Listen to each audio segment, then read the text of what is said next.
Welcome back to Swans cast, everyone. After, third straight defeat in a row. It was the first time Swans lost 2 games in a row after the last game, so another first losing 3. So I've got Chris, Lee and Scott joining me today, so welcome, boys. Okay. What should we make of that performance then? Scott, go with you first. Absolutely dreadful, mate. I'll go first. I'll go on. Go on, Chris, boy. Dreadful. I don't know what to say, so I'll pass on to Scott. Cheers, Chris, man.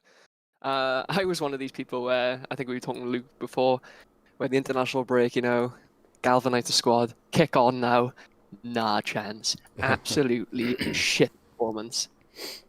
Yeah. Lee? Same as really. It was absolutely fucking garbage, wasn't it? We did the video the other day where we did the running and probably built up a bit of confidence, thinking that it was going to be so different after the international break, and it was worse. So they just shit all over our optimism for the running. So yeah, it was awful. No excuse for it. It was terrible. I just don't understand how we go 1-0 down to Cardiff and play like the way we played there. Obviously, people were saying we played bad in that game. Compare that to last night. That's bad. How we played when we went 1-0 down to Cardiff is not bad compared to what I watched last night. But this is the thing, though. Swansea are a team, when they go behind, they play better. The problem is we went behind in the 91st minute last night, so we didn't see a performance. Yeah, but we can't even say that they wouldn't have played like that against Cardiff because they went behind so soon. You just don't know what would have happened. It was just like... I don't even think if we went behind in like the 50th minute or something last night, we would have seen that happen. I just didn't see it. I disagree because I think Cooper reacts to losing. Yeah, maybe. He makes subs more if we're losing. I think he is scared of making subs when it's 0-0 due to the fact we can nick a goal. I'm going to keep the same system. Because we've shit ousted so many times in the past. Yeah, pretty much, yeah. And he thinks, it's going to happen again. But no, when it's 0-0, he doesn't make subs. If we're 2-0 down by half-time, he makes 3 subs at half-time and just don't get it. Yeah, spot on with that. That's what he does do that. I honestly feel we just haven't got any oomph in the team. We just haven't got anyone that's going to make a difference. We just got average players, and we should be in an average league position because that's where we deserve to be, isn't it? I don't think it is. I don't think it is that. I genuinely, I think it is. I disagree with you, Luke. I think we haven't got any. We got a couple of okay players. Yeah. But I think players have been playing better than probably where they are. I just think the system is dry now. To be honest, the difference is we had a good couple of games where we were winning and getting good results, but playing shit, and we were taking it because we were winning, and we were still, we're still at the top of the league, but the difference is now we're playing shit and losing. So it's like the performances haven't changed. No, I think you can't the results have changed. For me, you can't sit still in the Championship, and this formation worked when it came in, and it worked for the first half of the season. And it always happens in football. You get found out. People, they've seen you playing that way for like 20, 30 games, and then they kind of understand how to stop it. So you've got to make... it doesn't have to be an entirely different system, but you need to change bits of it. And then, and that's probably what the problem was. We haven't changed, but it's still the same. We were playing shit at the start of the season, when we were, had this new formation. I don't think we played bad at the start of the season. I'd say the first half of the season we played quite well. I don't think that's the case at all. That's short memories of the last couple of weeks of performances, that is, if anyone says painful memories. I think people were, even like third-party people watching the Swans would say from the first half of the season, we played quite well. That's why people, when they're watching us now, are shocked to how we're playing so bad. Was that defensively well or attacking well? Both. Or just... Up until Christmas, we weren't that bad on our goal scoring. I'll agree that we were really good defensively the first half of the season. Stats says it all, but still attacking. We were scoring 1 or 2 goals every single game, and then when you add that up to 20 games worth, that's 30, 35 goals for half a season. Yeah, but we were doing okay attacking wise, but the way we were winning games was on the defence, wasn't it? So I'll agree that we were, scoring a couple of goals and getting good results, but we were winning games on defence, not on our attack, and now we're doing shit in defence, and we just haven't really attacked to get us over the line to get a 3 or 1 point, isn't it? Yeah, So, and I completely agree with you. But our attack was fine in the first half of the season. Like it was fine. Winning a game 2-0 is not a bad attack for me. I think like you've scored 2 goals in a championship game, you should expect to win that. Like it's up to you to not concede more than 2 then. So that's gone now, isn't it? Because yeah, now it's gone. That's what I'm trying to say. Now it's gone. Yeah, that's what I mean. But we had a run of videos where we did, obviously before the international break, where we had like Saturday midweek, Yeah. and we came on here and said so many times, he needs to make a change, and then at the end we just said he's not going to do it, so we'll just forget about it. Now it's actually become a problem because I think Lee Bowyer said after the game that he said, yeah, I was going to touch on that. We studied Swansea and they haven't changed the system all season. Yeah. So we'll touch on the conferences at the end and get into that a little bit more detail. We talk a little bit about the match then. Not much really happened for us in the first half. I think the only notable thing that I can remember as well is the penalty. So Birmingham, do you think it was a penalty first and foremost? So basically the ball's bouncing in the box. Connor Roberts and I'm not sure who it is from Birmingham, they basically go to kick the ball, don't they? The Birmingham player gets there first. They're both side by side essentially, high foot. And Connor Roberts gets to the ball underneath the player's foot. So makes contact with his foot from underneath at about like waist and height or higher. The player was behind him as well, so the player like came from behind him and kicked under him. Yeah. And I don't think Roberts would have seen him. And there was another challenge a little bit later on that was probably the head injury thing, was it? Yeah, if it's going to be a penalty, I would have said that rather than the Bennett person makes as contact with the guy's head with his shin, didn't he? And he was bleeding. Yeah. I would have thought that was more of a penalty for me, but the penalty incident itself, for me, that's a bouncing ball 50-50 in a box. They've both gone to kick it. Basically, their foot has combined under the ball. And the way that he goes down, he just sits down, basically, because he's felt contact. You don't go down like that when your foot's in the air like that, and that's where you get touched. Your standing foot makes way all of a sudden. I just don't... That's poor for me. I push back a little bit. I think it was a pen. It was very soft, but it's a pen. Because Connor Roberts doesn't even complain to the ref. Does he not? He goes for the ball, he gets it first, and he kicks him. It's very soft. It wouldn't take him down, but look, he makes contact. It is very harsh. By the letter of the law, maybe it is because you've made contact, but I'm just questioning that, really. Because when you watch that back, like I said, Jamie was watching with us. He's not a football fan. And he was just like, well, this is why I don't like football. We watch rugby and they go through all this, that, the other. He was like, well, then that's a foul. But that is football now, though. Like, if he doesn't go down, he doesn't get it. You see with the Phil Foden one in Man City, if you don't go down, you don't get the pen, which is stupid. But that's a different conversation again, isn't it? Yeah. Where maybe that's a bigger conversation to have. But for me, I was just like, I know we've been a bit lucky with some of our penalty decisions, and maybe we deserve the luck on the other shoe, if you like, for a little bit. But I just thought that was a bit of a... Like, it's a 50-50 in the box. I think if that's anywhere else on the pitch, he probably wouldn't have blown up.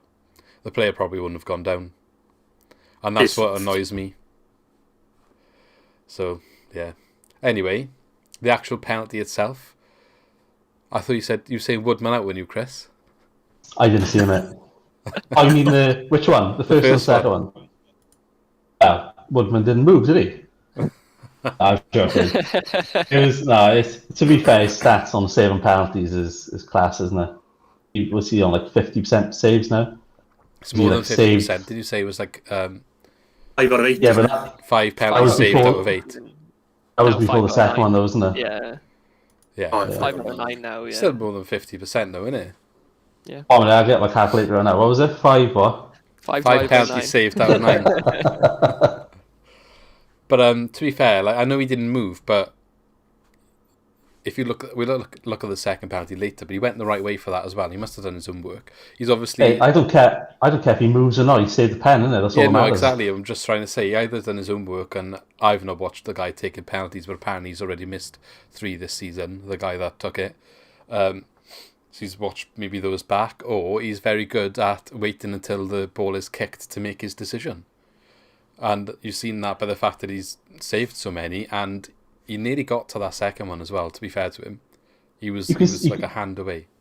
I know some keepers like wait until the goal is kicked, but you are chancing, aren't you? I mean, if you ever stood in a goals and someone's taking a penalty against you, I don't know how keeper save it. You've got to back yourself. A lot of the time, it's just luck, isn't it? You dive one way before they kick the ball and just hope that the player is, But I guess that's he's, what. Go on, Lee. He's held his nerve there to stay, because how many penalties are scored? Like Gini and like Lampard make livings out of just smashing it down the middle. I think you've got to have a bit of steel just to stand your ground, because he probably knows he's going to smash it down the middle, and he's just stayed there. So I think he's probably the one positive from the game. Yeah, Woodman has had a bit of stick, and I think he deserves a bit of credit after today. Well, after yesterday. Okay, so nothing really much happened the rest of the first half. I can't remember of, really. Bloody Am I missing low anything? shot, and that's it, I think. There was For us, anyway, that was the only chance. Obviously, Ryan Bennett did have a high foot, which was in the box as well. He cleared the ball. He did make contact with the ball, but he also made contact with the face of the player. He was headering down, though, wasn't he? Yeah, but for me, that's dodgy as well. I'm not saying it should be given, but you would have seen that given plenty of times, because it was visible contact with his face. Anything in the head these days is dodgy. Oh, that's what I forgot as well. Going back to the pen. Is he the commentary again saying that? But the crossbar. He said something like the players missed it rather than Woodman saved it. Oh yeah, yeah. We weren't watching on Sky. He's read what he's doing. Yeah, we weren't watching on Sky, but the commentary was just as bad. So, biased, he's saying, yeah. Oh, he's terrible on Sky. Yeah, it always is against Swansea on Sky though. So the because we're a Welsh club. Yeah, the commentator we were watching was saying that the penalty should have been retaken because Woodman touched the crossbar and that's been outlawed. That's absolutely bollocks. Have a day off. I know. Even if that is the law or that's the regulation, that is just a stupid point. It's just, yeah. It's about the keeper putting a player off or something. They tried trimming it back, didn't they, over what they could do. Oh, yeah, you may as well just stand on the side and let him kick it in there. Exactly. Yeah, exactly. No, I don't agree with it. It was just funny how he pointed that out, rather than actually say it was a good save in it. It's like, but the keeper's touched the crossbar, that's been outlawed. All right, mate. Yeah, so I'm surprised actually that he didn't make a sub at half time, because he played so bad in the first half, and he has done it a couple of times where he's changed something at half time, but he didn't. To be fair, I think the beginning of the second half, it did look like we upped our game a little bit for the first 15 minutes or so, and then that just fizzled out. The first sub was Jan Dander, who came in about 60 minutes, I believe. Lee's top man. Sorry, 70 minutes. I thought it was earlier when we were watching it, but yeah. I know. I'm looking at the stats. Just I've got a year now as well. I'm just surprised. I thought it was 60, but yeah, it's even worse really when you think about it now. 70 minutes. Although he did try changing the game on 88 when Routledge came on, and then obviously on 90 minutes add 2 when Whittaker came on. So at least he was making the attempt then to. Well, Routledge came on before the goal, and Whittaker came on after it. Yeah, that's what I just said. Try to make the change. Yeah, but Jan Dander had a good free kick. Probably the only notable thing that he did. He did look like he was trying to. To be honest, his passing's really good. His direct passing forward, he's the only one that tries stuff like that. Everyone else hoofs up the pitch. But this is exactly. I think this is where we've got a bigger issue, that the formation's not working, because these attacking players that we do have, they can't do anything. They're not playing. You just saw Jamal Lowe. Everyone is criticising Jamal Lowe, and again had a poor game. But he goes and plays for Jamaica with a bunch of players he's never played with before, and he makes a good run and gets a goal, and it was a good finish. So I don't know what he's been asked to do in our system, but it's clearly not working at the moment.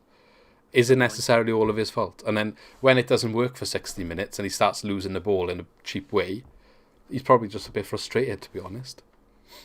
Would you say that Birmingham is a long ball team? They're a tall team, yeah, I would say so. I'm just curious. Would you say? Yeah, I would. I'm looking at the stats now, and Birmingham played 77 long balls, and Swansea played 74. So that suggests to me that we were just trying to do something that we can't. Yeah, but you've got on the end of. You've got to put that into perspective. They played 77 long balls with 43% possession. If it was Yeah, but 50-50, then that would mean a bit more. Birmingham won 43% of their long balls, and we only won 25. So that suggests it's not working. Yeah, well, yeah, Definitely I not agree me. with you there. We've said that for like It's weeks. just not. I haven't been watching, sorry, but yeah, Yeah, you've had other priorities, haven't you? yeah. Sorry. No, it's all right. It's all right. Come on, I buy the t-shirts. I do everything. I'm the treasurer, co-founder, and you treat me like shit. Mate. Treasurer. You can be a treasurer if you want. Hey, Chris is our top fan on Twitter. Well, to be fair, we are making so much money on tote bags. We are going to have to get a proper accountant in soon. Anything in the second half before the penalty then? That anyone wants to talk about? The fact that Birmingham made five changes and we only made 3 Goes back to the question of subs again, doesn't it? shows It's that not they for were trying anything to at all. Right. do Okay. something in the gym. Let's just finish the match then. So the second penalty, Jan Dander. It's like I don't know if it's a corner or throw in. I can't remember, but it came into the box, came out of the box, came back into the box. Jan Dander's trying to close his man down, and he slips, and slides into him, and he goes down. Before that, though, when the ball comes in, Freddie Woodman punches it where he could have caught it. I don't know why he tried to punch that. No one was around him, and he just went with one fist and punched it out. If he caught that, danger over. I just don't understand what he was doing on that one. Not criticising him for any part of the other game, but Maybe he was there's one unsure. point there, I don't know. maybe possible, but he definitely could have caught that ball. Yeah, well, Chris Richards in his prime would have caught that ball. Yeah. Cat. Yeah, so Jan Dander slips. I saw you go mad. You were like, "What is that, Dander? Why is he making that challenge?" But he definitely slipped. I didn't see he slipped. Yeah. When I was like, that was reaction to the first scene of it. But yeah, when I seen it, then I was like, I need to okay, see a yeah, replay because everyone was saying on Facebook, and not even just Swans fans, that it was not a penalty. I don't know. From my first opinion, it looked like he did hit him with this after he slid, but they were all saying it was a dive. Very minimal contact. He literally touches his toe, maybe. But and he just throws himself down. Hardly any contact. So that's probably, compared to the two, you'd say that's the one that you would say wouldn't have been given. Yeah, it was soft. It was really soft. But he is unlucky because he slips. But before that, he has a horrendous elephant touch, which puts him in that trouble.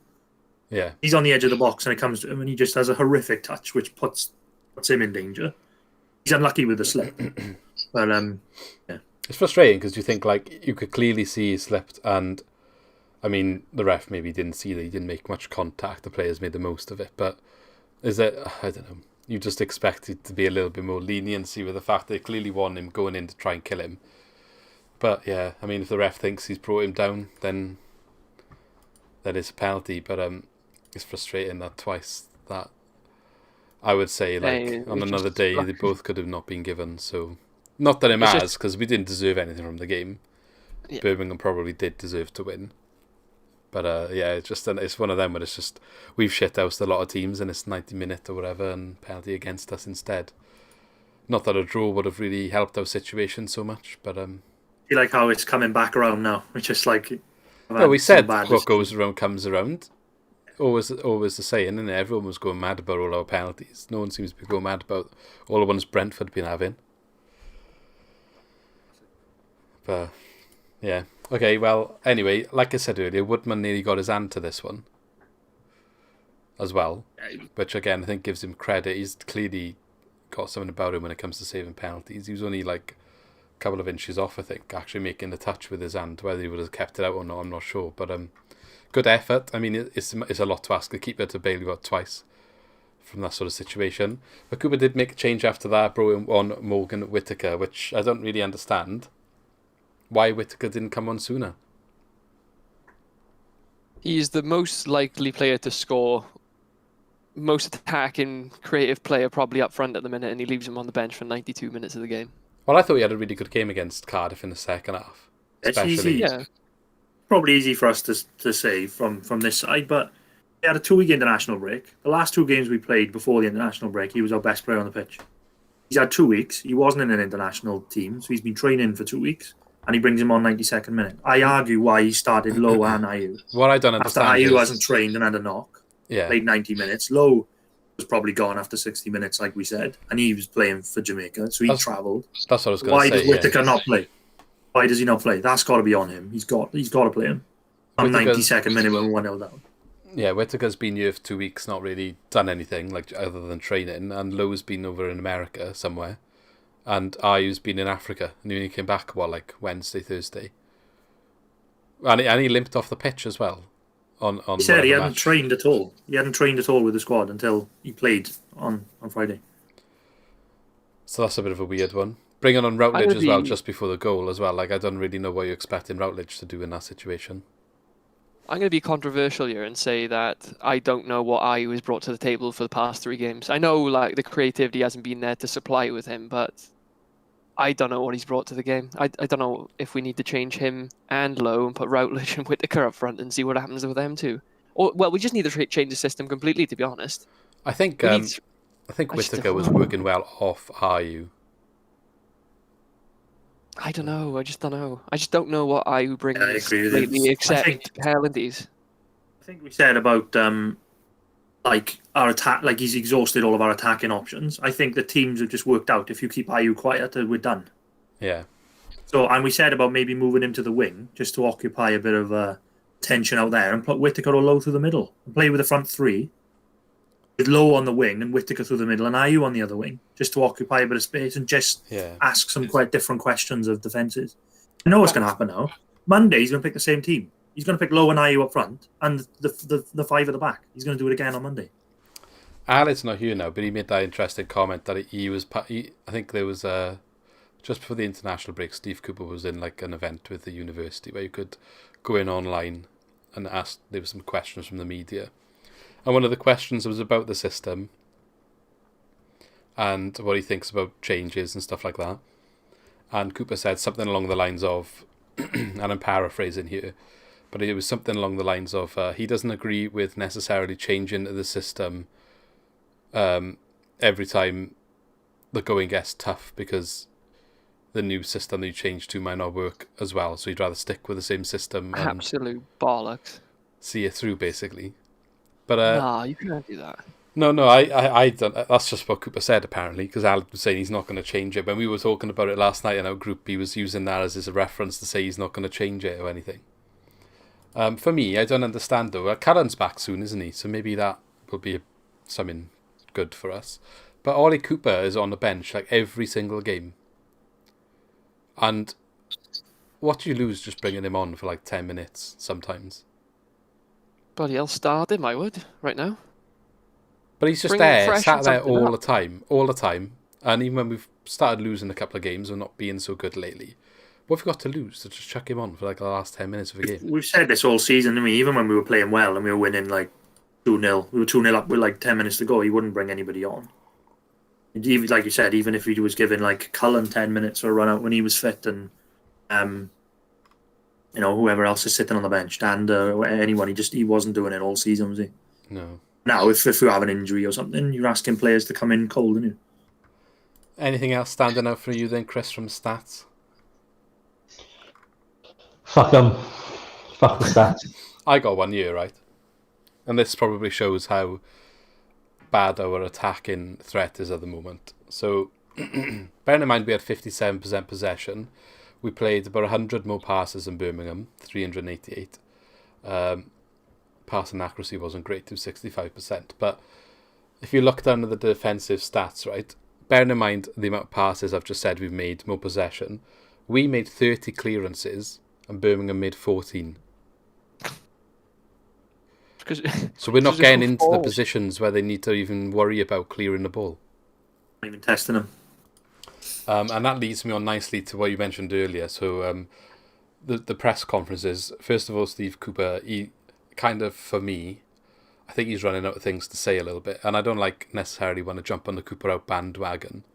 But I felt like this press conference specifically, he usually talks quite well and you can agree with what he's saying. But he kind of came across as like he was a bit of a hypocrite a little bit because he was blaming the players, saying it didn't reach the levels that he expected for the entire match. He was saying we didn't, do the non-negotiables and stuff that he likes to say, and We didn't play as well as what we can play. But then he also goes and says, like, when I asked him about subs, he said, well, every time we thought about subs, and we thought about it all through the second half, we'd have a period where we start playing well, so then we didn't do it, and then we'd stop, and then we'd think about it, and then we'd start playing well, and then we wouldn't do it. And it's like, well, mate, you're 60 minutes into a match at this point, you haven't scored and we haven't played well, regardless if you've had 5 minutes where you look a little bit more threatening. Surely that's enough to give you indication that someone else could have a different impact. It's not necessarily about, like, the players on the pitch. Maybe they could end up bringing a goal, but sometimes a player on the bench can come on and change things a little bit. And he just, I don't know, doesn't seem to think that way, does he? And then looking at the other camp, like you said, Lee Bowyer for Birmingham. Like you said, Lee, he said, like, we've looked at Swansea for a long time. They haven't changed their system or how they use their system, like the way they attack and stuff, and they're just predictable, so it just made it easier for us to plan against how to, like, stop it. And we've been saying for a couple of games recently, people know how to play against us now, and we have no alternative. They nullify our wing backs and they double mark Andre Ayew, and we can't do anything. That's literally it. That's game over. Yeah, we've been found out now. I think I'm not saying Cooper out or anything like that, but that result last night's on him. I don't agree with his selection of the players. I don't agree with the way he used the substitutions, and he was like Lee Bowyer just done him tactically. That result last night was on him for me. I say what he wants about players, but that was on him. It's mad to think that we're even, like, talking about, oh well, we're not saying Cooper out. It's mad that we're even considering, like, talking about it because we're third in the league. We're third in the league. You know, I did see someone on Twitter last night saying if Cooper was to go, like, they were just chatting shit about who they would bring in, and someone mentioned Chris Wilder. So I don't know what you'd say about that. I don't know. And I think they're going to get better football with Chris Wilder. You're not going to get better football, are you? But yeah. Well, it won't be like this though. It'd be with a purpose. Like, at least you're playing shit football with a purpose. We're playing shit football with no purpose. Like, oh look, I'm sorry. I think I'm a bit behind again. I don't know who else there would be. Eddie Howe, but he probably won't come here. He's going to Celtic, isn't he? Yeah, he's going to Celtic. That's a conversation for the end of the season if it happens. If it does happen, though, like, the more I'm seeing this now, as much as I don't want him to go, if he does go, I wouldn't necessarily be as disappointed as I was if you asked me 2 months ago. Yeah. Or when Roberto Martinez left, that broke my heart. Even when Potter left, yeah. I think I'd take this better than when Potter left, because it did feel like Potter was at stage one of a building process, and I still would love to have known what would have happened after if he had still stayed.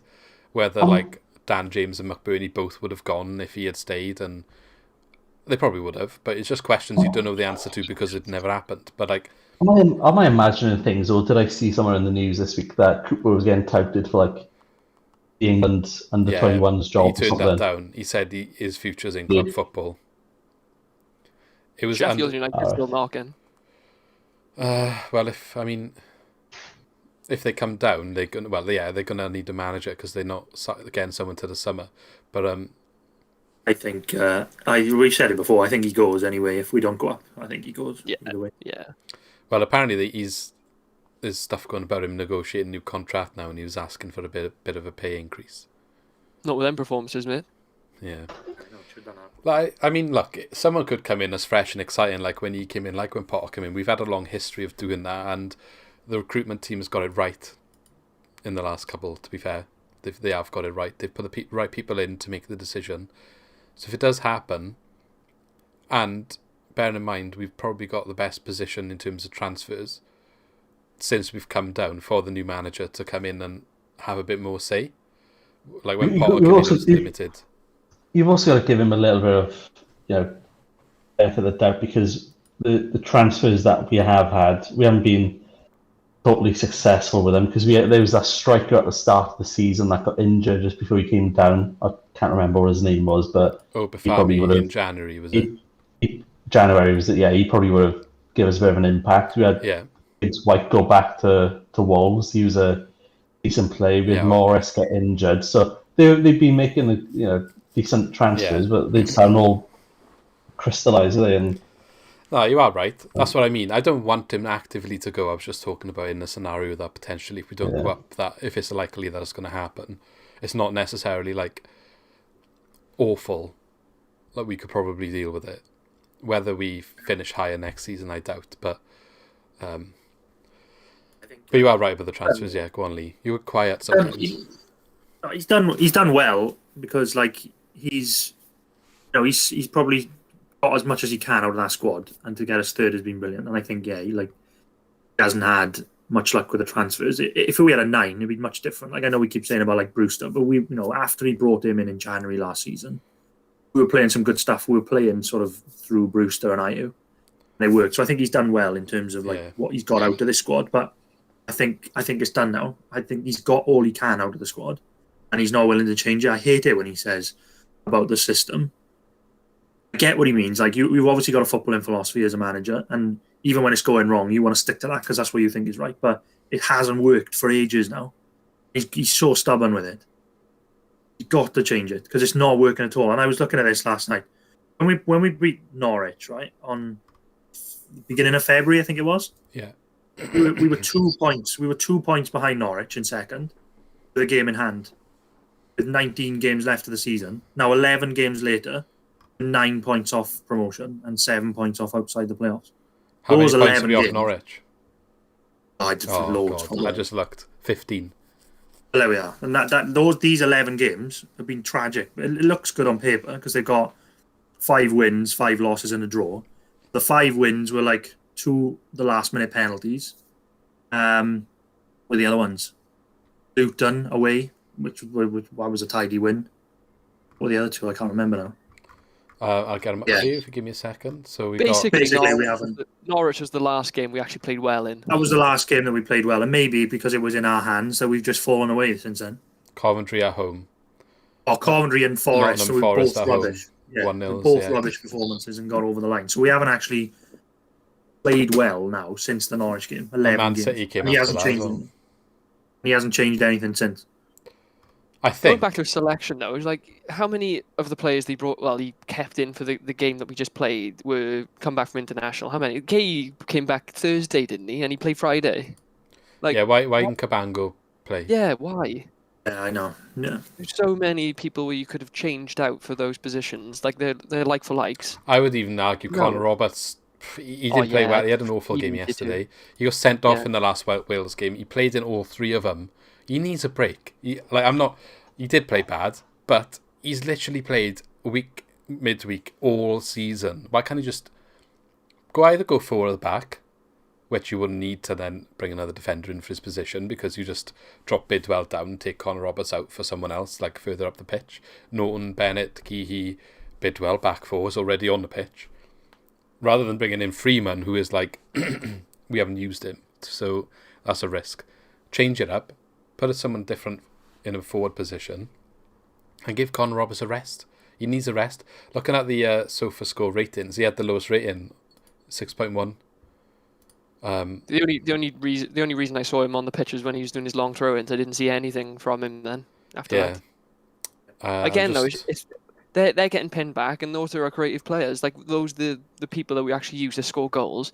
And like you guys have said, we've been found out they get pinned back, and we can't create anything. Here we go. It's Long exactly the balls. thing. Connor Roberts, 9 long balls. 1 of them was accurate. Which, look, that's just clearing. Probably like just getting rid of it from defence is what they're doing. But I don't know. When you're playing 2 up top, you expect to win a couple more than them. But we don't have the people. Ayew's good in the air, but he's not tall. He's not going to out-jump centre-backs all the time. He's more clever when he wins a header, isn't he? And that's like in an attacking position, not with your back to a defender sort of thing. So I don't really know why they're doing it all the time. Anyway, that's maybe stuff we can go into detail if we do a review at the end of the season, whatever. But we've been a while on this video, haven't we? So we'll touch a little bit then on the next game. Any final words on Birmingham? It's the first time we haven't scored in 3 games since Potter. Just a nice little fact for you. Yeah, the goals are well, fountain of knowledge, Scott. Thank you. What a Cashing out. Okay, well, on that note, thanks for watching, everyone, and we shall see you in the next video. So, see you later. Remember to buy the tote bags. Thank you for watching. Don't forget, if you enjoyed the video, to click the like button to help us grow. To keep up to date with all of our new uploads, hit the subscribe button and push the bell to ensure you are notified of all of our new videos. As always, engage in the comments and let us know your opinions on what we discussed today. And if you want to support us directly, check out our new merch where you can find some awesome Swansea related t-shirts.